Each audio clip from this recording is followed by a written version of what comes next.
স্বাস্থ্য চর্চা এবং খেলাধুলা নিয়ে স্বামী বিবেকানন্দ জির যে চিন্তাধারা ছিল, আজকে সেই চিন্তাধারা পুরো বিশ্বে ছড়িয়ে পড়ছে।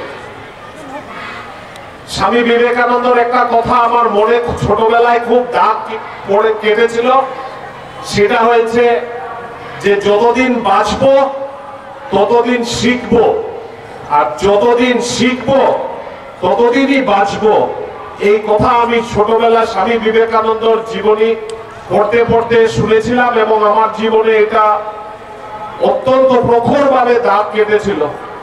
আজকে মাঠে এসে আরেকটা কথা উপলব্ধি করতে আমার চিন্তা যাচ্ছে যে যতদিন বাঁচবো ততদিন খেলার মাঠে যাব, আর যতদিন খেলার মাঠে যাব আমরা ততদিনই বাঁচবো। আমার মনে হয় এই কথাটা আজকের জন্য নিবেদন করা দরকার বলে আমি মনে করি। বন্ধুগণ, খেলা সম্বন্ধে বলতে গেলে আমরা জানি যে স্বাস্থ্যর একটা চর্চা করার একটা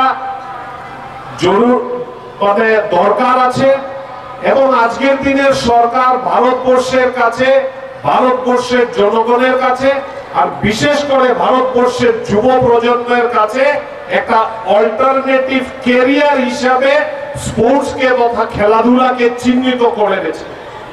আজকে ভারতের সরকার নরেন্দ্র মোদীজির নেতৃত্বে খেলাধুলা যারা করছে তাদেরকে তাদের জীবনের যে সেফটি এন্ড সিকিউরিটি আছে, যেটা মানুষ ভাবে যে আমরা সরকারি চাকরি পেয়ে গেলে আমাদের জীবন সুরক্ষিত হয়ে যাবে, তার থেকে বাইরে এসে চিন্তা করা শিখিয়ে দিয়েছে।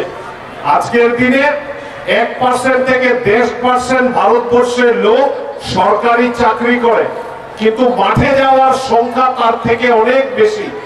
এবং আজকের দিনে ভারতবর্ষের কোনায় কোনায়, ভারতবর্ষের সব ছোট ছোট শহর থেকে, ভারতবর্ষের গ্রামাঞ্চল থেকে আজকে ন্যাশনাল লেভেল এবং ইন্টারন্যাশনাল লেভেলের খেলোয়াড়রা বেরিয়ে আসছে।